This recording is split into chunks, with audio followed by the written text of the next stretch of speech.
人活一世走到70歲，呢個關口好多睇法同年輕時候真係完全唔同。今日同大家講一句好現實甚至有啲扎心嘅話，人過70，朋友再多，大多都係鏡花水月。當你真係跌低嘅時候，真正能夠靠得住嘅來來去去就得4個人。我先同大家講，一個識咗幾十年嘅老朋友，以前做地產嘅，最風光嘅時候整層寫字樓都係佢嘅，每日飯局排到3更半夜，酒桌上面邊個唔叫佢一聲大佬。佢以前成日同我哋講，男人出嚟行最緊要就係識朋友，多個朋友多條路，錢揾得晒都冇用，人脈先係一輩子嘅財富。嗰陣時佢身邊真係圍滿咗人，今日有人請佢打高爾夫，聽日有人約去私房菜，逢年過節屋企門口嘅禮品堆到落唔到腳。佢自己都好得意，覺得自己呢一世最成功嘅唔係賺咗幾多錢，而係識咗成班知心好友。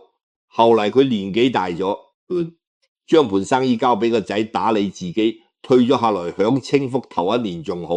舊朋友時不時仲會約佢出嚟飲茶打麻將，逢年過節都有人上門拜年。但係慢慢咁電話就越嚟越少，約佢出街嘅人就更加冇啦。有次我同佢飲茶，佢同我講話而家手機一日都唔會響，一次以前每日接電話接到煩，而家成日攞住個手機睇，生怕走漏咗電話。其實邊有咁多電話揾你啊？最扎心嘅係佢72歲嗰年喺屋企沖涼跣咗一跤，跌斷咗股骨，入咗醫院做手術。佢躺在病床上，攞出個通訊錄慢慢翻入面，傳咗幾百個號碼，揀咗30幾個。佢覺得最老友嘅人逐個打電話過去話自己入咗醫院，得閒嘅話過嚟坐下。結果你估最後嚟咗幾個？4個，兩個係以前生意上面有往來嘅伙伴，入到病房放低男生果，講咗幾句好好休養，前後唔夠10分鐘就走咗，話仲有公事要忙。有一個係舊同事，坐咗半個鐘，全程都喺度睇手機，有一句冇一句咁答話，剩低嗰個係佢30幾年前隨手幫過嘅一個後生仔。嗰陣時個後生仔冇錢交租，係佢俾咗2個月租金。人哋後來個後生仔做裝修生意普普通通，佢接到電話之後，即刻放低手頭嘅工，買咗粥水過嚟陪咗佢成個下晝，幫佢叫護士幫佢抹面，仲同佢講有什麼需要隨時打電話。呢位朋友同我講呢件事嘅時候，70幾歲嘅人眼都紅埋。佢話我呢一世揾過幾多錢，見過幾多世面，以為自己朋友滿天下，點知道最需要人嘅時候，就得一個唔算熟嘅後輩肯花時間陪我。我將幾十年嘅時間同心血花咗喺嗰啲所謂嘅朋友身上，最後回報率幾乎係零。真係好笑，佢呢番話好似一根針咁刺到我心裏邊。其實唔止佢，我見過太多太多咁樣嘅人，年輕時候呼風喚雨，身邊前呼後擁，以為自己人緣好到不得了，等到退咗休，冇咗權力同地位，身邊嘅人就好似退潮嘅海水一樣，一下就散得乾乾淨淨，連個腳印都冇留低。覺得呢番話講到你心坎裏嘅朋友，不妨喺評論區打出珍惜眼前4隻字，唔需要多講其他，打出嚟就當係同自己一個提醒。我今日同大家講呢啲嘢，唔係想叫大家唔好交朋友，亦都唔係想大家心寒，只係想講句真話俾大家聽。人到咗70歲就唔好再對朋友呢2個字抱咁多不切實際嘅幻想。年輕時候嘅朋友，有嘅係因為利益，有嘅係因為熱鬧，真係能夠陪你走到晚年嘅少之又少。與其將時間浪費喺無效嘅應酬上面，不如將心機放喺真正值得嘅人身上。咁到底邊啲人先係70歲之後真正靠得住嘅呢？我睇咗幾十年嘅人生喜樂，總結出4個人，今日同大家慢慢講，你認真聽落去，晚年嘅路肯定會好行好多。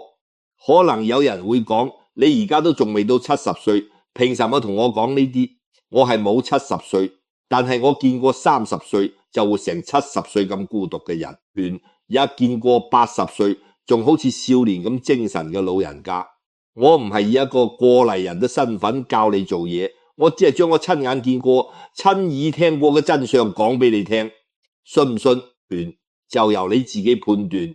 第一個人就係你嘅老伴，你聽到你嘅答案可能會覺得呢啲都係老生常談啦，有什麼稀奇？但係我想你認認真真、誠誠實實咁回答我一個問題：你呢一世對你嘅老伴到底夠唔夠好？唔好急住話自己對佢好好，你仔細諗下。年輕時候你喺外面打拼，朝出晚歸，返到屋企累到倒頭就睡。家裏頭嘅大小事務，細到買菜煮飯、洗衣拖地，大到仔女讀書、親戚往來，邊樣唔係佢一手一腳打理你喺外面？應酬到3更半夜，飲到醉醺醺，返屋企推開門嘅時候，客廳嘅燈永遠都係亮着嘅，佢怕你摸黑先親。就算自己眼瞓都撐唔開，都仲係會留盞燈等你嗰陣時，你可能仲覺得煩，覺得佢仲唔瞓覺係多事。但係你而家回頭諗下，呢盞燈係呢個世界上最暖嘅光。我同太太結婚咗幾十年，講句老實話，年輕時候我真唔係一個合格嘅丈夫。當年創業最辛苦嘅時候，我成日幾日幾夜唔返屋企，屋企嘅事我一啲都冇理過，全靠佢一個人撐住。佢從來冇同我抱怨過一句，每次同我講嘅就係注意身體，唔好牙壞咗。呢句話年時候聽咗冇乜感覺，年紀越大越知道呢幾個字有幾重。一個人喺你最窮、最落魄、最唔着家嘅時候，冇怨過你，冇怪過你，唯一擔心嘅就係你嘅身體。呢啲唔係愛，仲有什麼係愛？人到70你就會明白一個好殘酷嘅現實，你嘅事業同你已經冇關係啦。你退落嚟嘅那日，你嘅地位名頭就已經全部歸零。你嘅朋友各有各嘅家庭生活，冇人會成日圍住你轉。你嘅仔女有自己嘅小家庭要打理，亦都冇辦法日日陪住你完成落嚟。每日同你一張台食飯，一張床瞓覺，半夜聽到你咳一聲就會醒過嚟問你有冇事嘅，就只有你老伴一個。你半夜腳抽筋，係佢爬起身幫你游。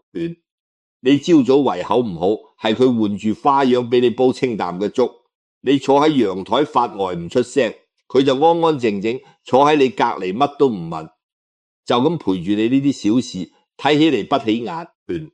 但係除咗老伴，冇人會幾十年如一日咁對你。我識得一位老先生，78咗，年輕時候做貿易賺咗唔少錢，成日周圍飛，同太太嘅感情一直都淡淡地，總覺得太太成日屋企頭冇見過世面，同佢冇共同話題。後嚟佢太太69歲嗰年突然心肌梗塞，走得好急，連最後一面都冇見上佢同我講。太太走咗之後，佢先發現自己連屋企嘅碗碟放喺邊個櫃都唔知，洗衣機點樣開都唔識，連基本生活都搞唔掂。但最令佢崩潰嘅唔係呢啲，係夜晚。以前瞓覺翻個身就碰到佢，就算唔說話都知道隔籬有個人。而家一摸冰冰涼涼，成間屋靜得可怕。瞓到半夜醒咗就再也瞓唔着，坐喺床沿坐到天光。呢種感覺比當年生意失敗破產仲要可怕100倍。所以我同大家講，趁而家仲嚟得及對你嘅老伴好啲，唔好覺得係你施恩俾佢，亦都唔好覺得老夫老妻咁肉麻好笑對佢好。其實係你呢一世最聰明嘅投資，係你晚年最穩陣嘅保障。以前唔好意思講嘅話，今日就講出口。以前覺得矯情嘅事，今日就去做。拖住佢嘅手去公園散下步，係佢耳邊輕輕講一句：呢咁多年辛苦你哋都70幾歲嘅人啦，仲有什麼好唔好意思？仲要等到幾時？難道真係要等到來不及嘅時候先嚟後悔嗎？講完第一個、第二個可能比第一個仲要令你意外，呢個人就係你自己冇聽錯。就係你自己。可能有人會講，我自己仲使你教我，仲唔識對自己好？但係我想你捫心自問，過咗70歲，你真係有好好善待過自己嗎？我見過好多老人家都有同一個毛病，一世人都係為咗人哋活，唯獨唔記得咗自己仔女，打電話話手頭緊，二話不說就將自己嘅養老錢轉過去換。孫仔話想要新玩具、新書包，即刻就去買，街坊鄰居有事要幫手，第一時間就衝過去。但係輪到自己呢，想買件新衫，覺得舊嘅仲可以着算了，想出去旅行睇下世界，覺得浪費錢，留翻俾仔女好過算了。身體有啲唔舒服，就話去睇醫生，又要排隊又要花錢，唔好折騰，仔女又係忍。你以為呢啲係節儉，係唔想麻煩人？唔係啊，你呢啲係慢性消耗自己嘅命啊！大家坐飛機嘅時候都聽過，遇到緊急情況，仰起面罩跌咗落嚟，一定要先幫自己戴好，先可以去幫隔離嘅細路仔或者老人家。你知唔知點解？因為如果你自己先暈咗，連呼吸都唔得，你邊有能力去幫人？人都70，都係一樣嘅道理。你嘅身體就係你最後嘅本錢，你身體垮咗，唔單止幫唔到任何人，仲會變成所有人嘅負擔。你嘅仔女要請假嚟照顧你，你嘅老闆要日以夜夜守住你，你嘅家庭要拿一大筆錢出嚟俾你醫病。你本嚟想唔麻煩人，結果到最後反而麻煩得最多。我見過一位老華僑，一世慳儉，有病都唔捨得，睇錢都留俾仔孫，結果70歲後一身病痛，之前慳落嘅錢全送咗醫院，仲要仔女輪流請假照顧，一家人都辛苦，呢條數到底划唔划算？年輕時候省吃儉用，最後全部送咗醫院，自己仲要挨痛受火。所以啊，到咗呢個年紀，該食就食，該瞓就瞓，該運動就運動，該睇醫生就睇醫生，唔好再對自己咁孤寒。每日出去行半個鐘，曬下太陽，聽下雀叫，比你食任何補品都有用。每一餐都好好食，唔好為咗慳幾個錢就隨便對付你。而家慳落嚟嘅嗰幾蚊，日後住一次醫院就幾百倍咁套翻出嚟，仲要蝕埋健康。有咪小毛病就即刻去睇醫生，唔好硬扛。好多大病都係由小病拖出嚟嘅。除咗身體，仲有一樣嘢好多人都忽略咗，就係精神上面嘅自己。人到70，好多人退咗休之後，就會覺得自己冇用啦。以前你講句話，有人聽屋企大小事都係你話晒，而家公司唔關你事了，屋企嘅事仔女做主了，你突然之間就覺得自己好似多餘嘅。呢種念頭一旦生咗跟人嘅精氣神，好快就會垮掉。好多老人家唔係病死嘅，係心死嘅，覺得活着冇意思，冇人需要知己，精神一垮，身體就跟住垮。所以人到70一定要走一樣自己中意做嘅事，唔需要是什麼轟轟烈烈嘅大事，可以種花，可以練書法，可以落公園同街坊下棋，可以去社區做義工。總之要有一樣嘢能夠讓你覺得自己仲有用，仲可以創造啲乜，仲有人需要你。我自己退落嚟之後都有過一段空落落嘅時間，後嚟慢慢接觸新嘅嘢，走到新嘅節奏，日子反而比以前仲要充實。你要記住，你嘅人生唔係到70歲就結束咗，70歲只係另一段旅程嘅開始。呢段旅程嘅車票唔係喺你自己手上，唔喺人哋手上，善待自己唔係自私，係責任。你將自己活好咗，你身邊嘅人先可以安心。你將自己嘅身體同精神都養好咗，先係對呢個家最大嘅貢獻。好，講完前兩個第三個，可能好多人聽咗會唔舒服，甚至覺得我講得太現實。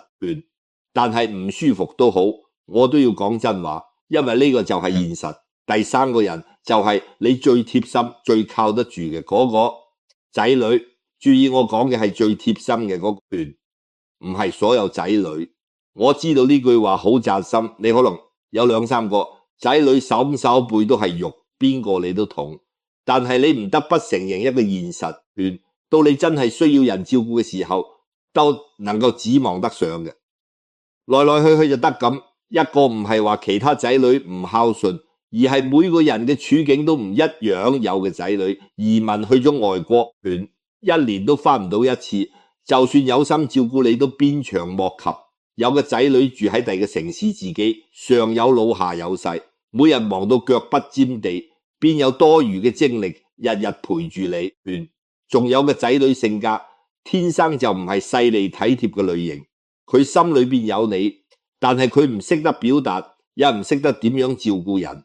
我見過好多華人家庭父母留喺本地，仔女全部移民去咗外地，一年見一次面，每次見面就幾日。仔女確實孝順，又會俾錢父母，但係父母又乜頭暈身熱，仔女根本就講唔翻你怪佢，怪唔到佢都有自己嘅工作，自己嘅家庭，呢個就係現實。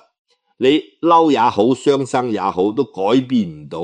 與其成日抱怨呢個仔女唔睇你，嗰個仔女唔打電話俾你，不如將自己嘅時間同感情放喺嗰個最願意陪你、最有能力照顧你嘅仔女身上，好好維護同佢嘅關係，唔好成日拿佢同其他仔女比，亦都唔好成日對佢呼呼喝喝，覺得佢照顧你係理所當然。講到同仔女相處，就不得不提一樣嘢，好多老人家同仔女嘅關係越老越僵，唔係因為唔愛，而係因為冇邊界感。你覺得自己係佢老豆老母，就天經地義有權管佢所有事。佢點樣教細路，你睇唔慣要講兩句；佢點樣使錢，你覺得浪費要念幾句。佢同另一半相處，你總要插把嘴，甚至佢今日着什麼衫、食什麼菜，你都要評論幾句。我問你，你咁樣做結果係什麼？結果就係你嘅仔女越嚟越唔想翻屋企。佢唔係唔愛你，而係翻屋企太攰啦。每次翻屋企唔係享受家庭溫暖，而係好似翻嚟受訓一樣。你講嘅每一句話佢都要防住，你嘅每一個表情佢都要估下你係唔係又唔開心。久而久之佢就唔想翻嚟啦，寧願係外面加班都唔想翻屋企。聽你念經，好多老人家唔明白，總覺得我關心佢先會講佢仲唔領情，真係冇良心。但係你要知道，關心同控制係兩回事。關心係問你最近過得點，有冇需要我幫手嘅，控制係話你咁樣唔得，你要聽我講咁做先至啱。關心係站喺佢嘅角度諗，控制係站喺你自己嘅角度，要佢按你嘅意思活人到70。你要學識一樣嘢，呢兩個字聽起嚟唔好聽，但係絕對係你晚年同仔女相處嘅大智慧，就係閉嘴仔女嘅事，能管就唔好管，能講就唔好講。佢哋已經大啦，有自己嘅家庭，有自己嘅諗法，也有自己嘅人生。你唔可能管佢一世，你管住把口，唔好乜都插嘴，唔好乜都看不順眼。你嘅仔女反而會更中意翻屋企，反而會同你講更多。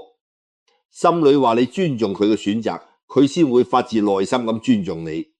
我識得一位84歲嘅老太太，3個仔女都爭住接佢去住。佢話相處嘅秘訣好簡單，從來唔教仔女點樣過日子，只係讓佢哋知道翻屋企永遠有湯飲，永遠唔會被念被評判。翻到屋企就係放鬆嘅，唔熟教唔控制唔評判，仔女自然中意翻屋企。好多老人家成日怨仔女唔翻屋企，其實係自己將仔女推走嘅。除咗相處要有邊界感，仲有一樣嘢，大家一定要趁早做，就係趁你仲清醒、身體仲硬朗嘅時候，將啲重要嘅事同仔女交代清楚。你嘅錢放喺邊度？你嘅保險有邊啲？你層樓打算點樣安排？你對身後事有什麼想法？全部都講清楚，寫低嚟。好多老人家忌諱講呢啲，覺得講呢啲唔吉利。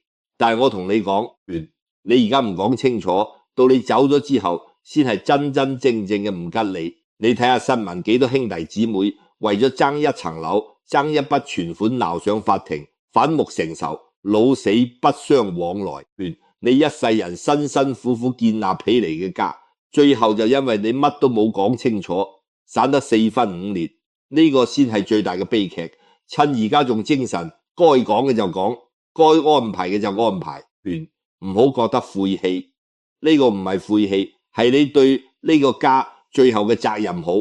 前面3個都講完咗，接下嚟第4個，我估你大概都諗唔到第4個人，就係一個敢同你講真話嘅人。呢個人唔一定係你嘅親人，唔一定係你嘅深交好友，佢可能係你幾十年嘅老同學，可能係同你落咗10幾年棋嘅棋友，可能係你住咗幾十年嘅老街坊。佢係邊個唔重要，重要嘅係佢有一樣特質，佢敢同你講真話，唔會專登講好聽嘅話氹你，而你也願意聽佢講。人到70，你會發現身邊嘅說話會越嚟越好聽。點解？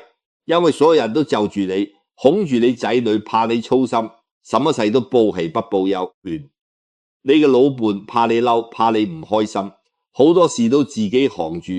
你嘅朋友到咗呢個年紀，邊個都唔想得罪人見面，講嘅全部都係客氣，說話好聽就好聽，但係有幾多句係真嘅？一個人如果長期活喺好聽話裏面，慢慢就會同現實脫節。你唔知道自己嘅身體到底係什麼狀況，你唔知道自己做個決定到底啱唔啱，你唔知道自己係唔係已經開始犯糊塗。你知唔知點解咁多老人家會俾人騙？就因為騙子最識得講好聽話，佢哋叫你阿叔阿嬸，每日噓寒問暖，比你自己嘅仔女仲要殷勤同你講，呢個理財產品穩賺不賠，呢個保健品包醫百病。你聽咗心裏亂粒粒，覺得終於有人明白自己，有人關心自己。結果呢，人哋係盯住你嘅養老錢，等你反應過嚟，錢已經冇咗呢個時候。如果你身邊有一個敢講真話嘅人，拉住你講一句老友，呢件事唔對路，你唔好衝動，等我幫你睇清楚先，可能你就唔會上當，保住半輩子嘅積蓄。但係敢講真話嘅人，作用仲唔止呢個，更重要嘅係佢能夠接住你嘅情緒。人到70，情緒其實好脆弱，可能朝早仲好好地，下晝突然之間就莫名其妙咁唔開心，可能睇到一張舊相就坐喺度喊半天，可能因為仔女一句無心嘅說話，心裏就倒幾日呢啲情緒。你同老伴講，佢比你仲擔心，同仔女講，佢哋只會叫你唔好諗咁多。睇開啲同普通朋友講，佢哋亦都係講幾句場面說話，但係你需要嘅唔係呢啲大道理，你需要嘅係有一個人，能夠安安靜靜坐喺你對面，認認真真聽你講完所有唔開心，然後同你講一句我懂，唔係假惺惺嘅，懂係真真正正嘅明白。佢可能同你有過類似嘅經歷，所以呢2個字嘅分量係完全唔一樣嘅。我呢一世見過好多有錢有勢嘅人，佢哋什麼都有，就係缺一個敢同佢講真話嘅人。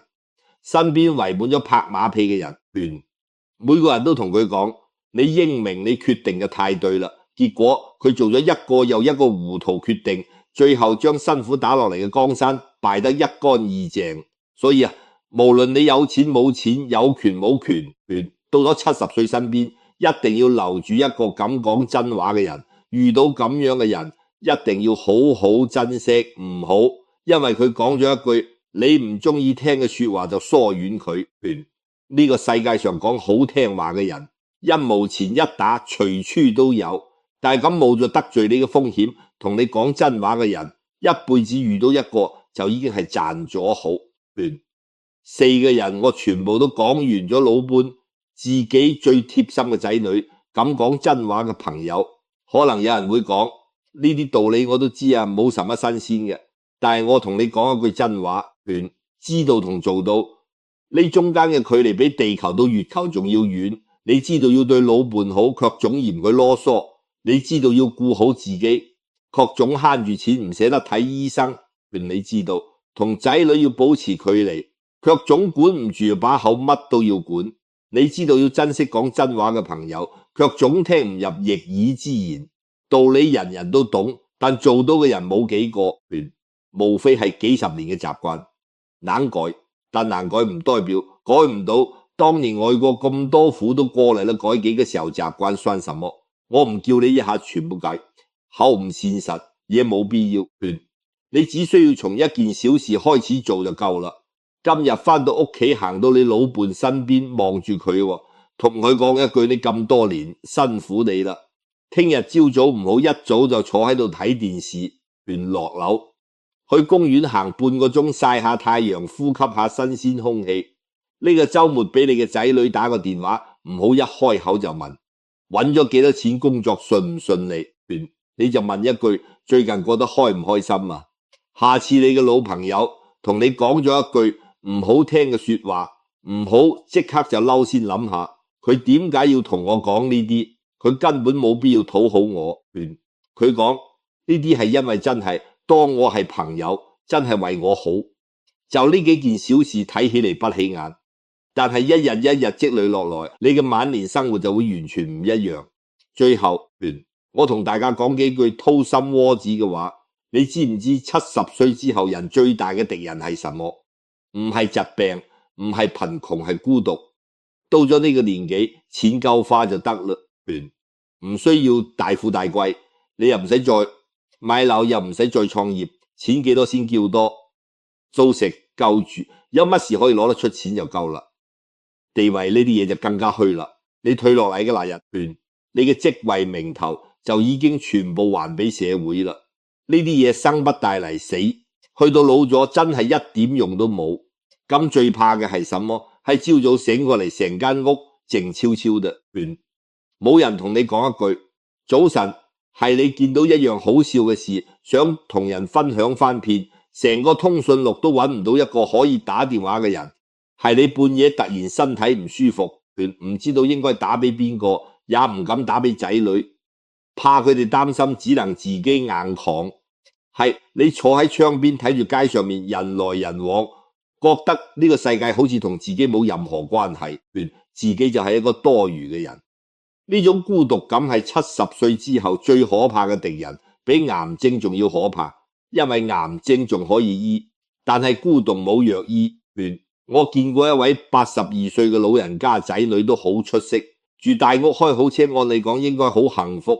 但係佢同我講，佢最怕就係周末工作日，街上仲有人氣。到咗周末，仔女各有各嘅活動，成間大屋就得佢一個人。佢坐喺客廳，電視開着，但係根本冇睇入去，就咁坐住，由天光坐到天黑，連個說話嘅人都我冇。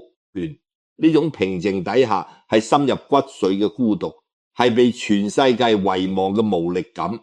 但係如果你身邊有呢4個人，你就唔會跌進呢種孤獨裏面。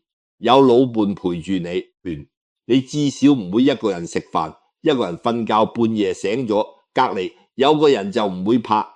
你善待自己，有自己中意做嘅事，有精神寄託，就唔會成日胡思亂想，覺得自己冇用。你同仔女關係好，打電話俾佢哋唔係有壓力，佢哋翻嚟睇你亦都唔會有負擔，你心裏邊就有底。有一個敢講真話嘅朋友，你有心事嘅時候有地方講，有人懂，唔會乜都憋喺心裏邊。呢4個人就係你晚年嘅安全網。有咗呢張網，無論發生什麼事，你都唔會跌到底，都有人接住你人。呢一世年輕時候做家法，什麼都想要，什麼人都想識，什麼機會都唔想放過，熱鬧得不得了。呢個冇錯，年輕就應該咁樣，要床要平，要多見世面。但係到咗70歲就要學識做減法，不重要嘅人就唔好再花時間應酬啦。不重要嘅事就唔好再操心啦，唔開心嘅回憶就唔好再翻出嚟諗啦。你剩低嘅時間係有限嘅，精力也係有限嘅。你要將呢啲最寶貴嘅東西全部留俾最重要嘅人。老伴係你一世嘅戰友，同你一齊捱過咗大半輩子嘅風風雨雨，剩低嘅路你咪要互相攙扶住，慢慢行，好好行。你自己係你人生嘅根基。根基唔穩，上面冚都立唔住，將身體養好，將精神養好，你先有能力去愛人，去享受生活。最貼心嘅仔女係你嘅後盾，關係維護好啦，你心裏邊就有底氣，就唔會怕老，唔會怕病。